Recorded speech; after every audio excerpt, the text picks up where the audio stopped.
Morning. Medyo marami tayo. Pakibati naman ninyo mga katabi. Good morning. And God bless you. Batiin nyo naman mga katabi ninyo. Lubos-lubosin nyo na magkwento.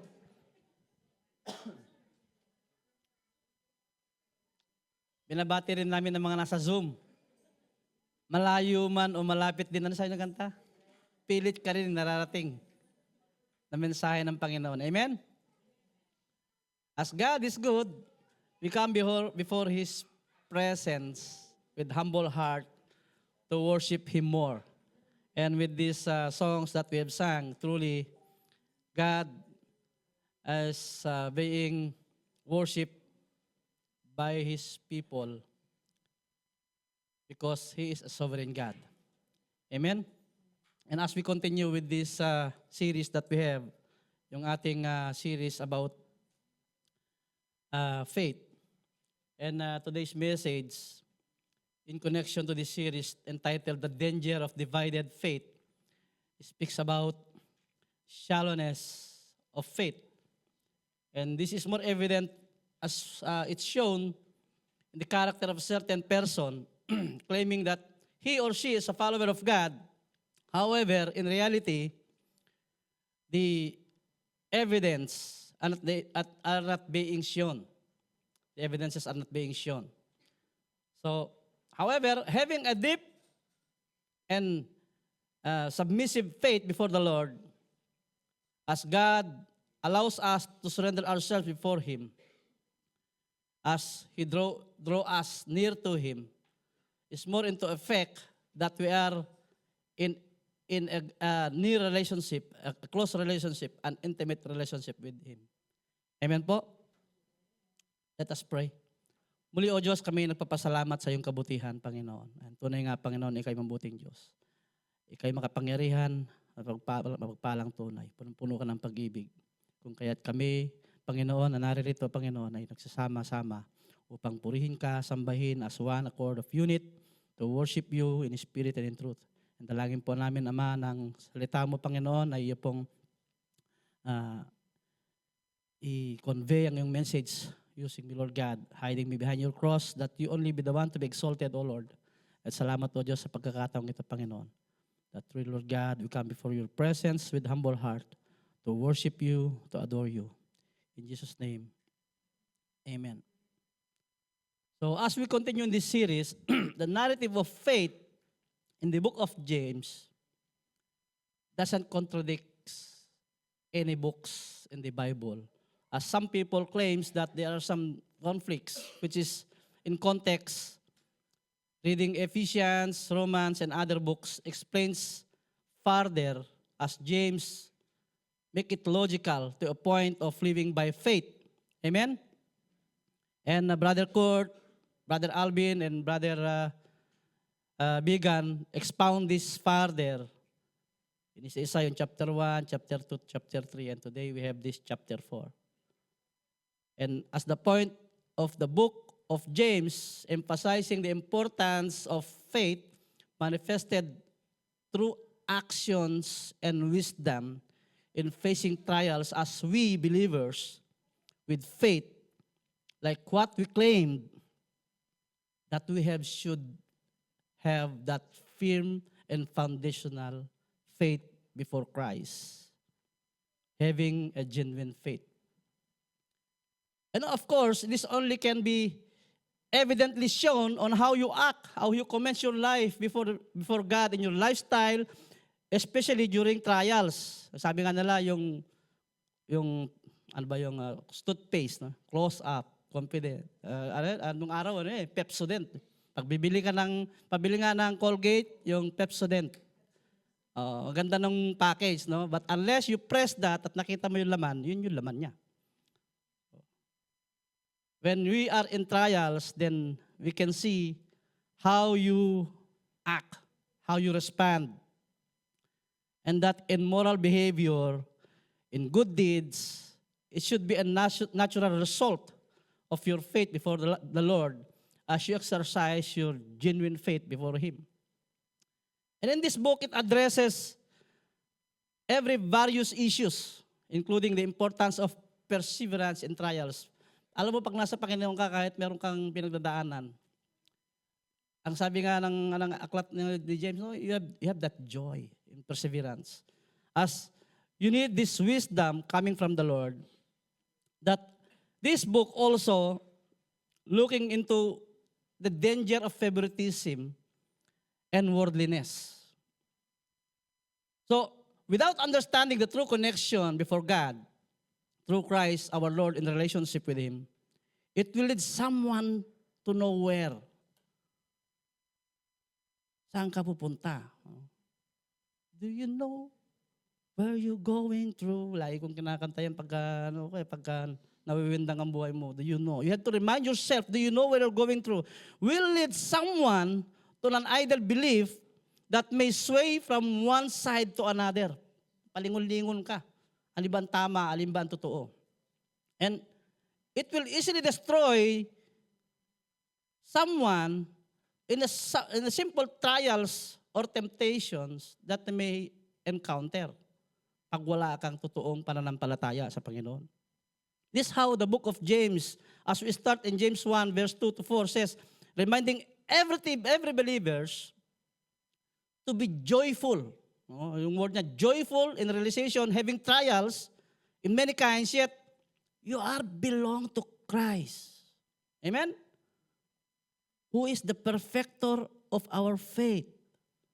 That our faith is to be become stronger with the trials that we have encountered. Ito palang nais ng Panginoon sa buhay ko. As we endure the testings, that our faith and my faith produces steadfastness in full effect, that we have all that confidence before the throne of grace of Christ, of God, as we now worshiping Him more. Amen? You see, in Romans 8:38, verse 39, it's telling us about the deeper love of God. Sabi niya doon, neither death nor life, nor angels, nor rulers, nor things present, nor things to come, nor powers, nor height, nor depths, nor anything else in all creations will be able to separate us from the love of God in Christ Jesus. Ay, kinanta natin kanina. Who can stand before me, between the Lord and me? Pakaganda ng kanta. And sabi doon, and that all I will surrender to be with you. Ganun ba tayo sa Panginoon? So, the assurance is there. He will never leave us nor forsake us. That in all our faith must be dynamic with full confidence that we believers of Christ show the fruit of our faith, that in our action, this can be seen, yung ating mga ginagawa araw-araw, that we are exercising always our faith, that in every details of our lives now may show no impartiality, but full of fruitful action in favor to our brethren, as we become now channel of blessings and inspirations to our brethren, and we are showing more love, not hatred. Amen? And with wisdom, we are to minister and guided by the Holy Spirit to be more effective in ministering. And in our daily lives, that we are more productive in the vineyard. And we are outpouring His love to people without selection and out of consciousness to our actions. Tama ba itong ginagawa ko?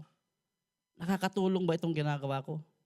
That in every fellowship, in every assistance that we do, that God given us every opportunities, we exercise our faith with love, na kung saan this transcends the love of God through His truthfulness, that every people we encounter, ito ay anak ng Diyos. Amen? Napakaseryoso naman natin. Kanina, ang ingay-ingay natin sa simula, ngayon tayo-tahimik naman ninyo. Because This shows that God, as sovereign as He is, allows us to minister to people to whom we may minister, that without any hint of change, a person has been transformed by God, manifesting the true relationship with Christ in his life, in her life.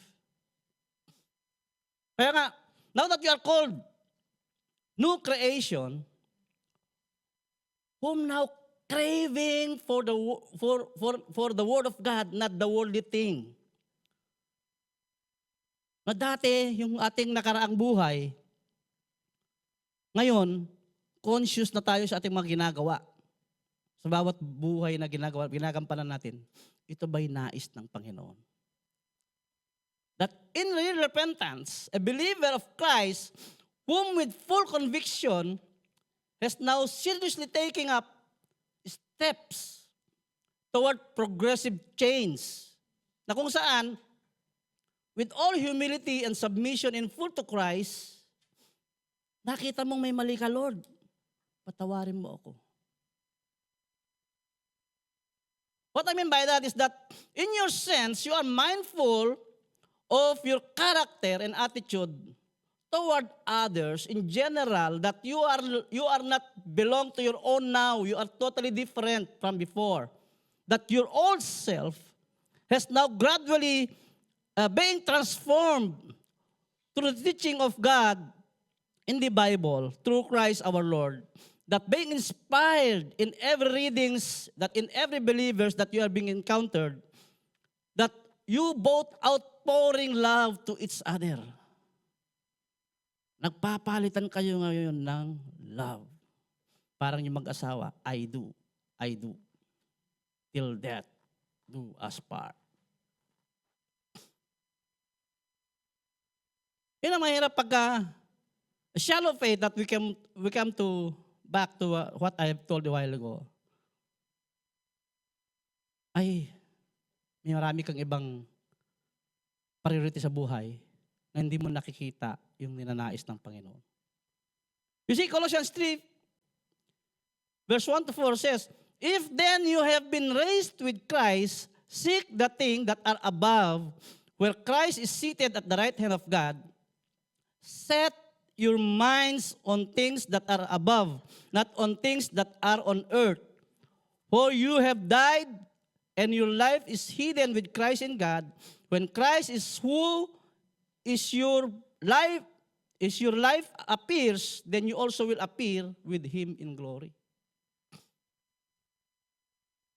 Now that you are more in details with God's presence, as James emphasized this in his book, is to live a life, a logical living. I mean, logical living. Pagka gabi, madilim. Pag umaga, maliwanag. Logic. Meron akong kwento, kaya lang hindi ko kwento kasi medyo foul siya. And in a sense, you therefore now become more dependent.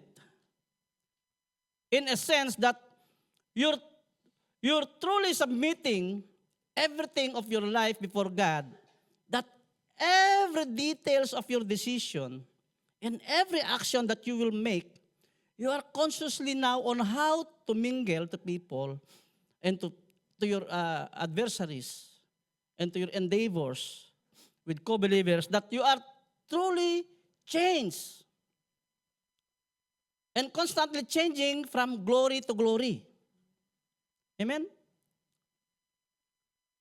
That in every aspect of your lives, we are to see that we are aligning what's God's desire to our desire. Yung desire mo, i-align mo sa desire ng Panginoon. Hindi yung nais mo yung nasusunod. That God's desire in humanity, as has been revealing throughout the Bible. Ano ba sinasabi ng Scriptures sa ating pamumuhay? You see, as we start in our main verses, in James chapter 4, verse 1 to 3.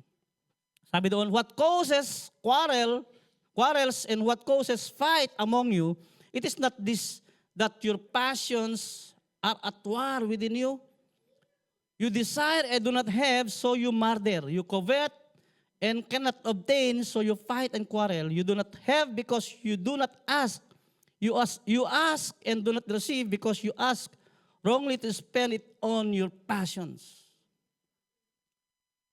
So, James in these verses detailing the logic of life. That in this passage, we should see James not talking to unbelievers. He is talking to believers. And this about the believers having struggles among themselves. Kaya nga kung pag-aaralan natin, Christian life is totally difficult. Hindi naman talaga madali. It's very challenging. And it's always having battle in two phases. No, one is internally. We fight from inside, within.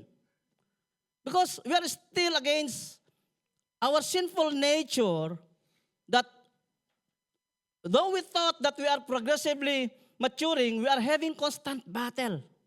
May pinaglalabanan ka, meron kang, you are at war against yourself. Having these three major issues, lust of the flesh, lust of the eyes, and pride of life. Yung tatlo na yan na mabibigat nating kalaban sa ating sarili. Lust of the flesh, lust of the eyes, and pride of life. These are the internal struggles. And we should understand now how these struggles with our desire is against God. Amen? So secondly, externally. So meron kang outside, meron kang inside. Externally. So your battle external. Your external battle is more difficult because as the effort is not coming from you now, it's coming from the enemy in deceitful scheme. So as Apostle wrote in Ephesians chapter 6, that we are not fighting against flesh and blood, but against rulers, against authorities, against the cosmic power over the present darkness, against spiritual forces. This is written in Ephesians 6:12. So we are be more mindful sa ating mga ginagawa na kung saan you should be reminded in every day that we are more to pray and be prepared for every battle, internally and externally.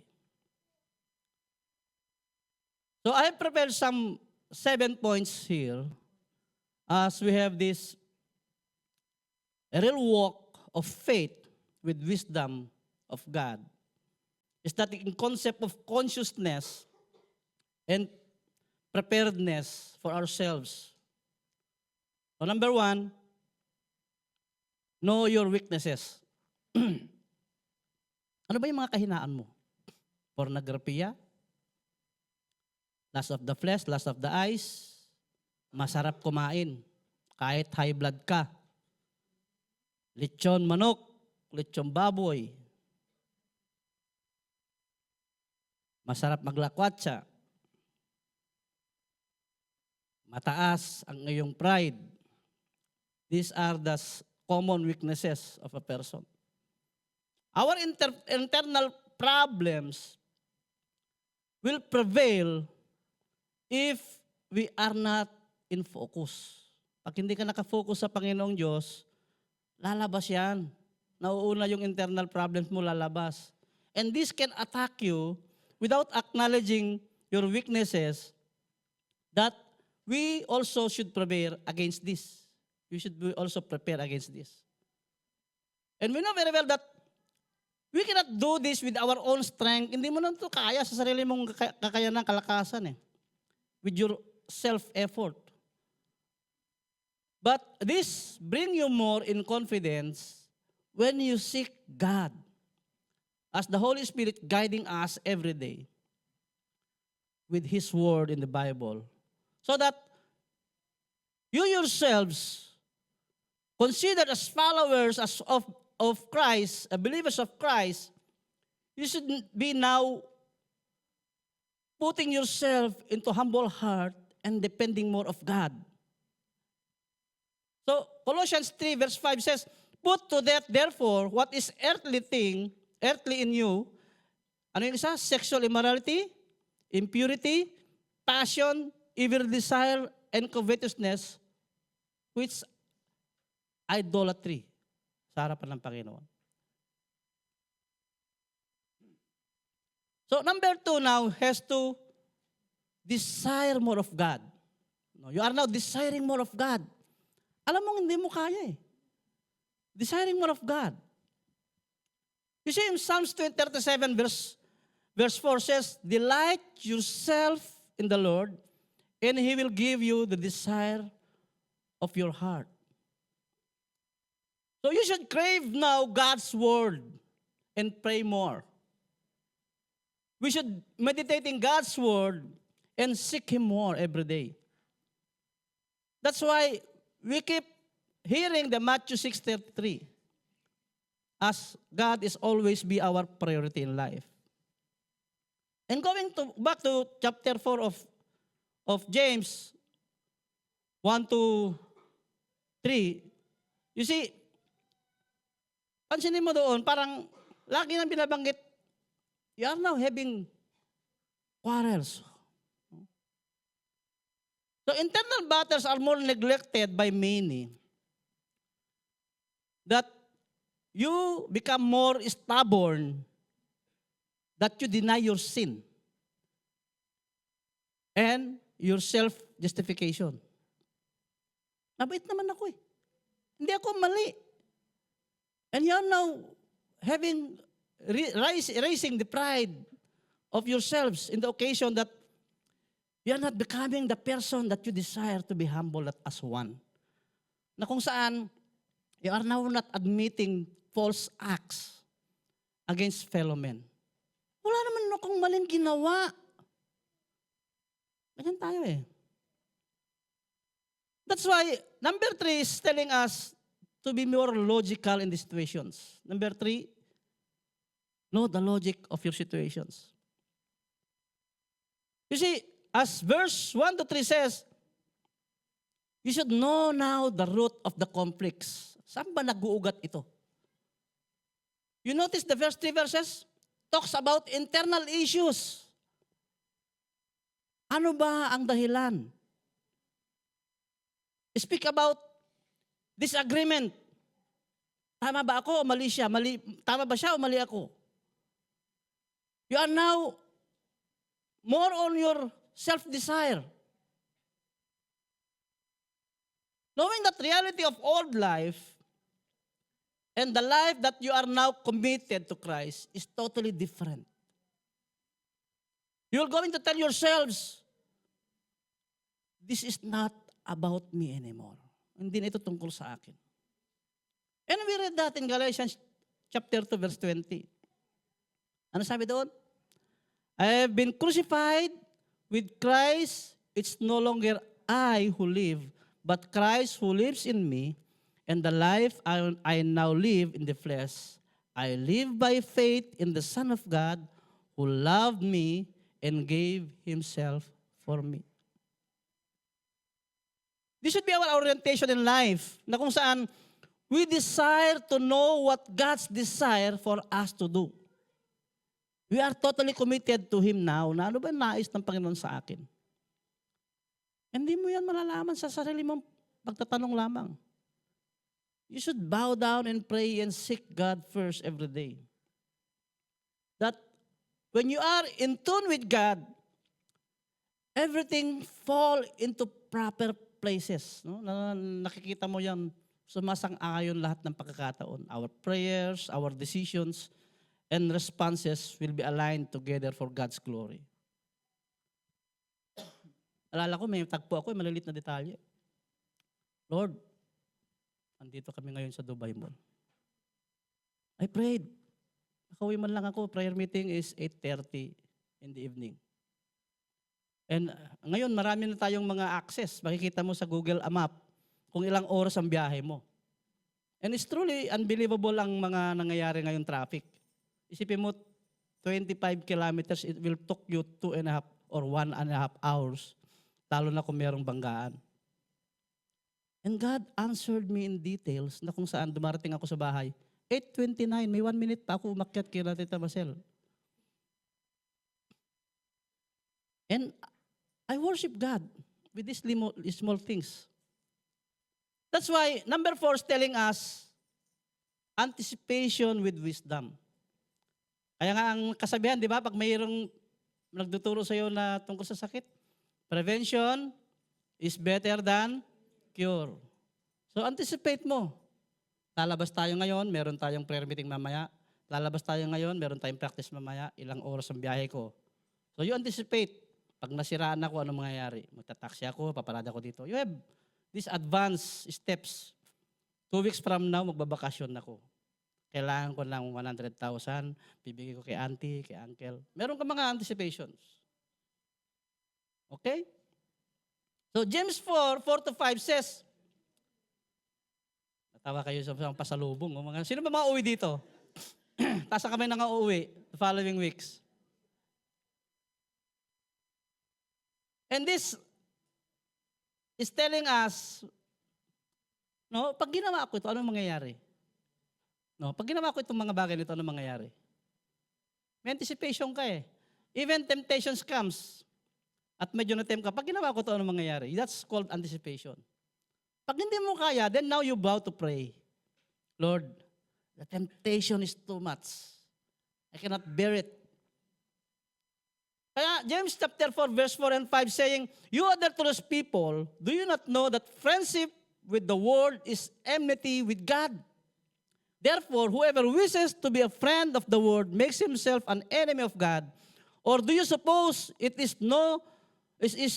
to no purpose that the scripture says, he yearns jealously over the Spirit that He has made to dwell in us.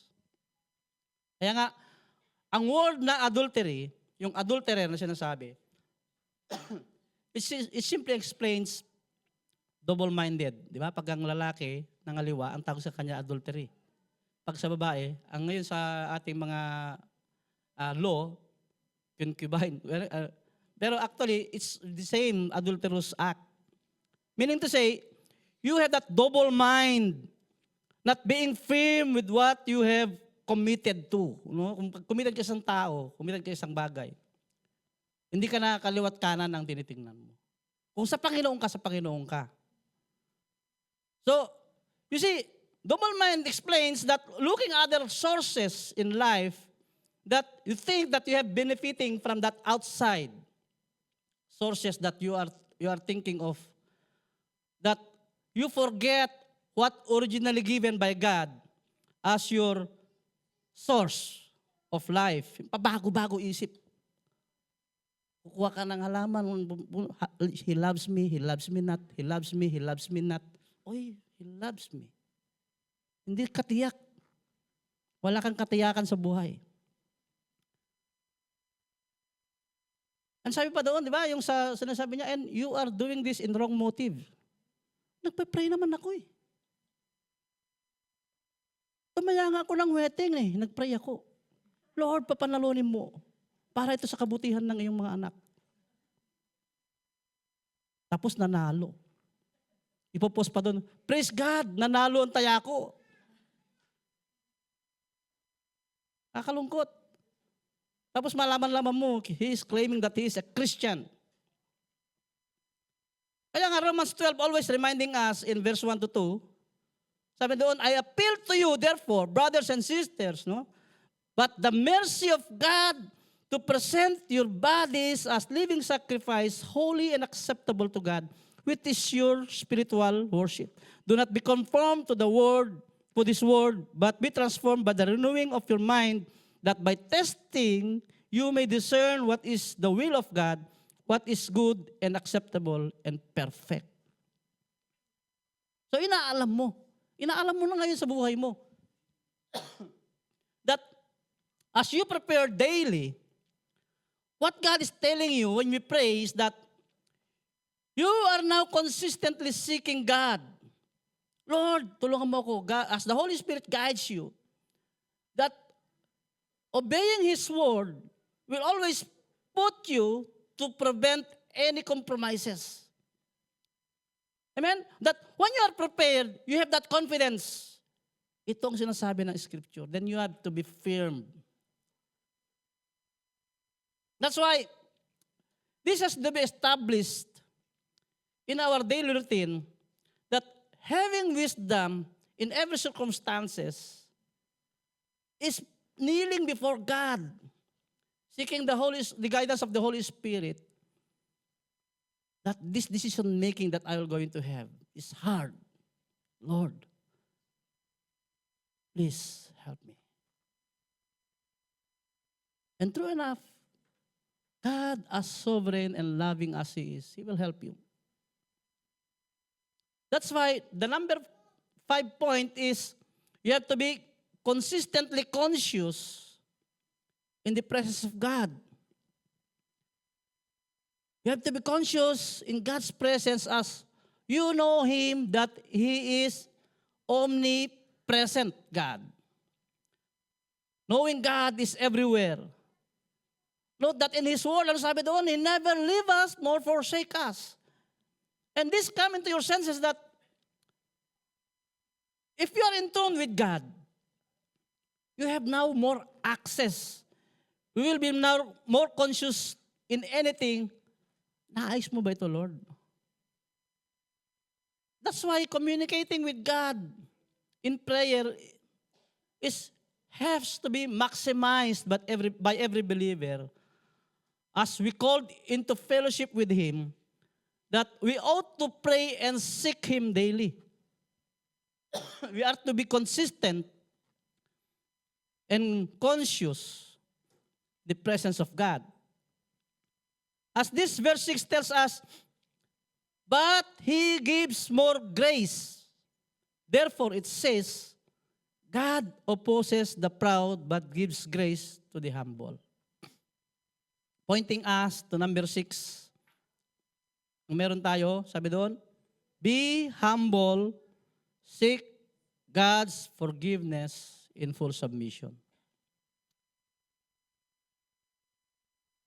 More of this when a person denies that he or she committed sins. Wala naman akong masamang ginawa. Or more excuses of pointing fingers to others. Siya kasi. Ito kasi. Kasi. Kanta na naman ng 90s, naalala ko. May lead you to hardening of your heart. Patitigasin niya lalong puso mo. It will be hard for you to repent. That even you understand that God is there, you are trying to face other side of your cheek. Ini-snub mo na si Lord. You see, God, in the book of James, is teaching us to resist our prideful desire. Magpakumbaba ka. We are to resist evil desire.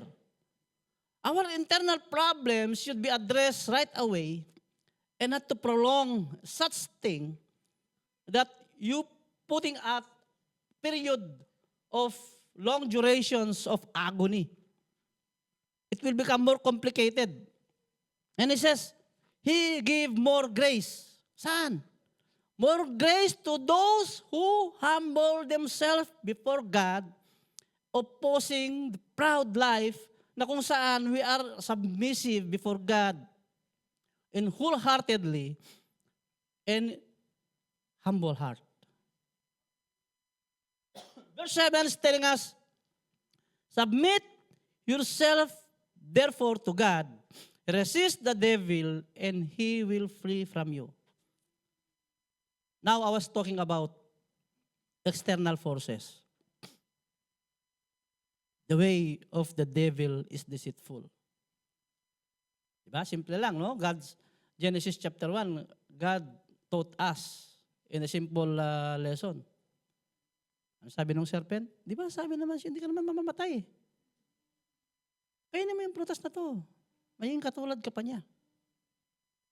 Ikaw naman, nakinig, kalas, buto. You see, As we are talking these external forces, Apostle Paul wrote in Ephesians 6:10-20 about seriousness of believers of Christ to be more prepared against our enemy. You are God's army. So you have to be prepared. Verse 7 explains that our internal battles and external battles has to do with our submission to God in His authority over us. That we are to abide with His commandments as we are now focused in our internal deficiencies to be avoided. We are to seek God fighting for us internally and externally. So the point is that we surrender ourselves desire before God and to desire His will over us. Tama? So, in other words, the second sentence telling us to resist the devil as prescribed in the scripture is that fighting against the enemy in principle is a preparedness beyond our capabilities as the battle is in the Lord. Hindi mo naman kaya mag-isa yan. So, He will fight for us. Resisting the devil is that it's not about simple resisting it. You have to be equipped with God's word. Isipin mo, as the devil tempted Jesus Christ, as the Lord Jesus Christ, inanarrate niya yung scripture. As the scripture says. Yung enemy din naman, nagbibigay siya ng scriptures eh. Sabi niya, di ba? Magpatihulog ka, ang sabi ng salita, bibigyan ka ng anghel at gumagamit din ang demonyo. So you have to be equipped with God's word and soak yourself in prayer that you see the Lord,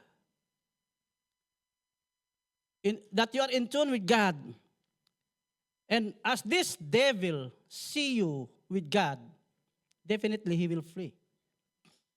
Resist the devil and will free from you. It seems hard. Para bang nakakapagod to And it sounds like laging is a constant battle. Like if you are not fighting hard, the enemy will overpower you. It creates more pressure. Para bang nape-pressure ako. Meron akong takot and nagkakaroon ka ng anxiety na ngayon. That a moment it seems, if you do not do this and do that, you feel that you will be overtaken by the devil. But if you read the scriptures saying about Christ in real faith with Him, the work has been finished. The Lord Jesus Christ finished all the job. And that will change the tone completely. That you notice the order of the verses is to submit first to God and resist second. Resisting is not self-effort. It flows from your position. The enemy has been disarmed already in the cross. That, ito ka na Amen? You have to stand. In Colossians chapter 2 verse 15 says, He disarmed the rulers and authorities and put them to open shame by triumphing over them in Him. You are not resisting to win. You are now resisting because you are already victorious Christian. Amen? The Lord Jesus Christ, finished it all. Resisting simply means, ayoko. You refuse to agree. Gusto mo ba ito? Ayoko. I was sharing a story with Brother Alvin last Sunday, I think, the Sunday. Ngayon ko lang na-realize, I was there. Sa una bat? Sorry to see. You see, couple of steps, you're done. And God did not allow it to happen to me.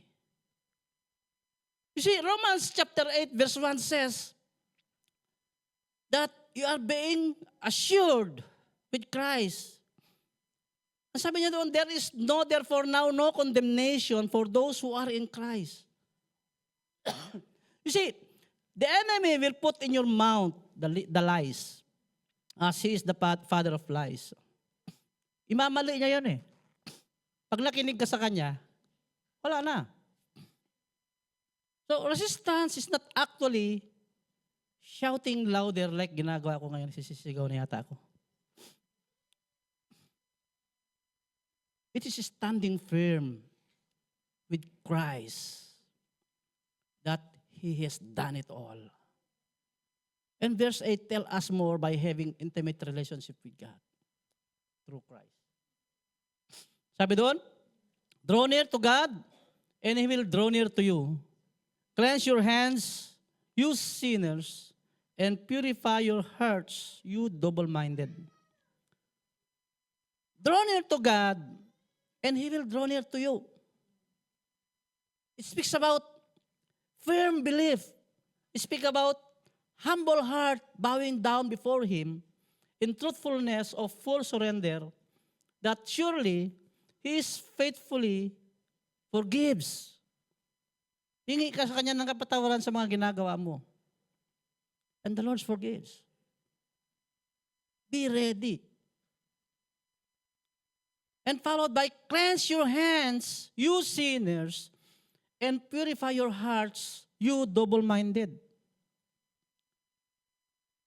Sana dalawa ang puso ko. So, this speaks about realigning yourself in decision toward God. Isaiah 29 verse 13 says, and the Lord said, because these people draw near with their mouth and honor me with their lips, while their hearts are far from me. Totoo ba na sinasamba mo ang Diyos? Totoo ba na committed ka sa Kanya? You see, the same verse quoted by the Lord Jesus Christ in Matthew 15:8, that James about double-minded in his first chapter. This says about people called, yung mga tawag natin, carnal Christian. Totoo ba yun? Which means believer who are now influenced by their fleshly desire rather than living the word according to the scripture. Ayaw naman talaga ng Diyos na naghihirap ka eh. Ang gusto niya, yumaman ka. You have to be careful with that. And this will pointing us that as you analyze this, there's no such thing as carnal Christian. Carnal people, yes. But I don't believe of carnal Christian. You see, the 1 Corinthians chapter 3 says about this subject that, but I, brothers, could not address you as spiritual people, but as people of the flesh, as infants in Christ. I fed you with milk, not solid food, for you were not ready for it, and even now you are not yet ready. For you are still of the flesh, for while there is jealousy and strife among you, you are not of the flesh and behaving only in a human way. 1 Corinthians verse 3, 1-3. Ibig sabihin, yung mga Christians na mga bago, na katulad natin noon, na unting binabago ng Panginoon, you have to pray to resist all these earthly desires. Kaya nga, parang sanggol, kumakain ka muna umiinom ka muna ng gatas, hanggang sa papalaki na mapalaki. There's such thing na sinasabi nila na baby Christian ka pa naman. Hanggang ngayon, ilang taong ka na ba sa ministeryo? Ang tawag pa rin sa'yo, baby Christian. So, think about this. People who claim to be Christian yet living in the same as what they have before. Yung lang old life. In 1 Corinthians chapter 3, sinasabi, you are now double-minded. Kristiyano ka lang paglinggo. See, no one could live with Christ having double standard or called double-minded. As we read Matthew 6:24 says, no one could serve two masters, for either he will hate the one and love the other. Dininihan pa ng Panginoon. Or he will be devoted to the one and despise the other. At ang kanyang dulo, you cannot serve God and money. Someone should be prioritized than the other. Di naman sinasabing kahit wala kang pera, okay na. Ang sinasabi ng Panginoon, you prioritize Him. He is your God. And before James wrote this, in this 5th chapter of his book, for the believers, the Lord Jesus Christ already explained this in the Sermon of the Mount, that being double-minded indicates shallowness of faith. Isip mo yung mananampalataya, masakit. Brother, pag-pray over mo nga ako. Pray over naman sila. Amen. Atulog. Kinabukasan nagpatawas. Tapos sasabihin pa sa'yo nung nagtatawas, anong gusto mong resulta? Sabihin mo, ibibigay ko sa'yo. Gusto mo bukas magaling ka? You see, anong logic? When you are with God, you are with God. So these are the example of adulterous act. Ayaw ng Panginoon ito. Tapos tumaya ka pa ng wedding, pipray over mo pa. Lord, papanalunin mo ito. My goodness. What in the scripture? So we have two hands, the left and the right. We have two ears, the left and the right. But we have only one mind and one heart. Kaya yung sana dalawa ang puso ko is not applicable. Isa lang ang puso mo, isa lang ang isip mo.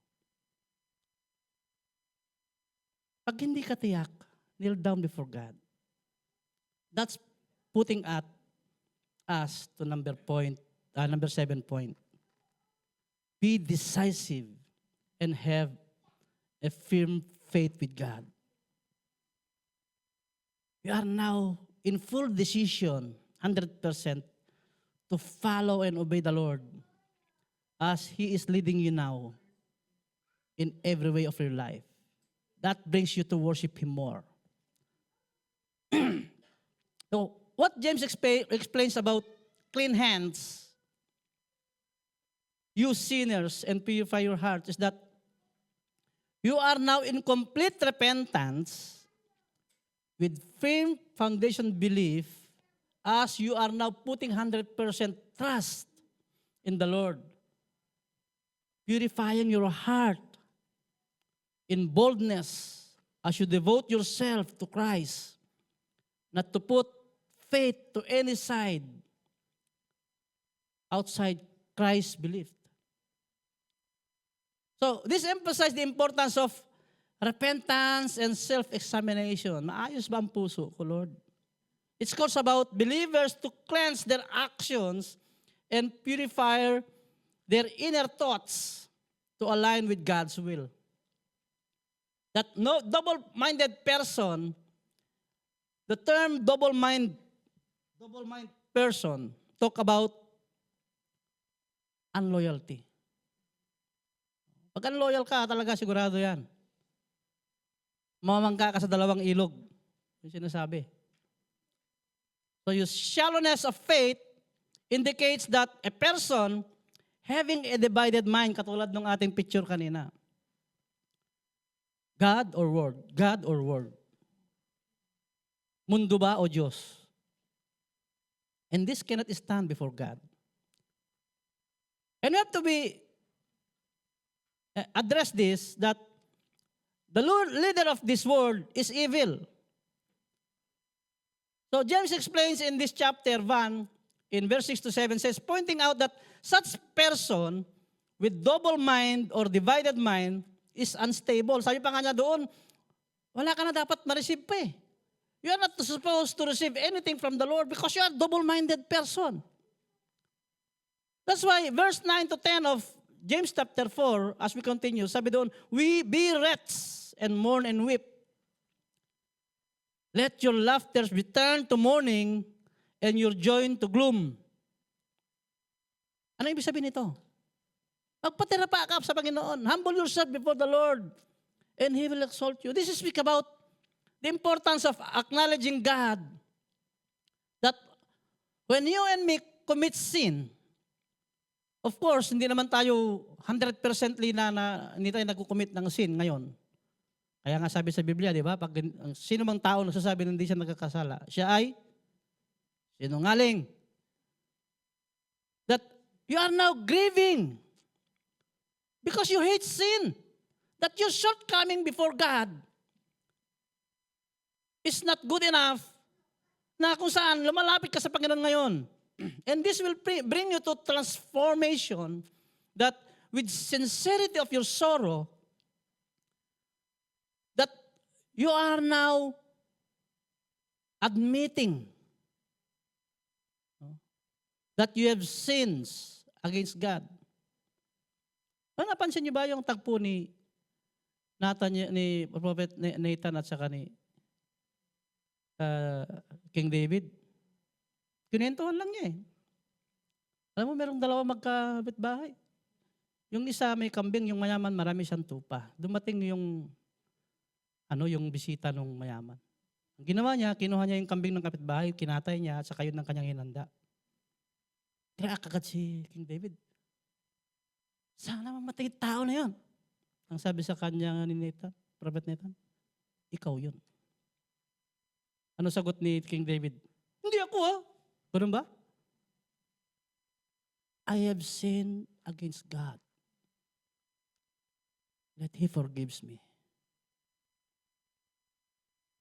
This speak about commitment before God.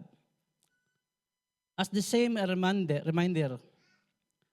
that true humility in reverence, recognizing our needs for God's grace and forgiveness will humble ourselves. That will lead us to realign our personal relationship with Christ and give us more access to His throne of grace. And we now worshiping Him more. That He is the authority over us. In summary, my brothers and sisters, our faith should always be foundational in Christ. There's no good living aside from having Christ. But sad to know is that maraming tao itinitrade yung pribilehiyo na ito sa makamundong bagay na kung saan naiisip nila sa kanilang, ano ba yung double sa Tagalog? Doble na pag-iisip. Ay para bang itong other sources ay may aambag sa kanilang buhay. Living with divided faith. And as we discovered from the scripture that having an opportunity to live again rightfully before God in His presence, it is hard to imagine such people doing this against God. And as Christ saved you and me from the bondage of sin, we should now realize that having Christ in our lives, as we understand now that we are not worthy, yet still Christ died for us. That through the Lord Jesus Christ, who died on the cross and said, "It is finished." Submission is no longer about earning acceptance. It is about living by faith as we live with our salvation and work it out with fear and trembling. That is stated in Philippians chapter 2, verse 12. You are not submitting again for you to be loved. You are resubmitting yourself before God because you are loved. Minahal ka na ng Diyos. Kung minsan na napawendang-wendang ang buhay mo, you are just again to realign it. We are not fighting for our victory. We are already victorious in Christ Jesus. We stand for our victory. For we are victorious Christians. Be decisive and stand our ground with our personal relationship with Christ. In Hebrews chapter 12, verse 2 there, we are looking to Jesus that He is the founder and perfecter of our faith, that who for the joy that we set before Him endured the cross, despising the shame, and is seated at the right hand of the throne of God. And that's how we should see this in principle of being one true believer of God through Christ our Lord, living by faith, not by sight. Glory to God. Let's pray. Hallelujah. Purihin ka, O Diyos, sadya nga, Panginoon, sa iyong kabanalan, sa iyong kabutihan.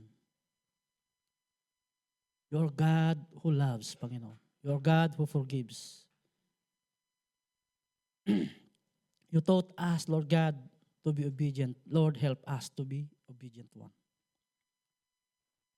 We should see ourselves before you with humble heart, worshiping you more sa mga nangyari sa buhay namin at mangyayari pa. Having assurance with Christ cannot be compared to anything. Ako ang Diyos na mapagpala na siyang umibig sa amin mula noon hanggang ngayon na pagpakailanman. Ay hindi ka nagmamaliw, Panginoon. Patawarin mo kami, Lord God, sa aming mga kasalanan. Turuan mo kaming sumunod at magpakababa sa iyong harapan. Magpatira pa at humingi, Lord God, ng grasya mula sa iyo. Ng awa at habag mo ay patuloy namin ito makita na kung saan makita namin aming mga sarili na lumalapit sa iyo may kababaang loob. We don't deserve anything, Lord, in this world. But you gave us things in life, even in this present life, Panginoon. And we are into worship. For everything that you have done, and as you are God, that we are worshiping. A true living God na siya pong aming sinasamba na hindi nagmamaliw. Makapangyarihan kang tunay, Panginoon. Tulungan mo mga anak mong Panginoon na lumakad ayon sa iyong palatuntunan na hindi po magkaroon kami ng dalawang pag-iisip, kaliwa man o kanan. Pagkus isang direksyon sa tinatahak namin ay tinuro mo sa amin na mag-focus lang kami sa iyo, Panginoon, ng buong puso't katapatan na ikaw ang Diyos na sabang aming susundin, mamahalin at sasambahin. Lord, muli maawa ka sa mga aming mga kapwa, mananampalataya, na may pinagdadaanan sa mga araw na ito, mga may sakit. Pahabagan mo ang bawat isa sa amin. At turuan mo kaming manumbalik na mayroon pong pagpakumbaba sa iyo lamang. In Jesus' name, Amen.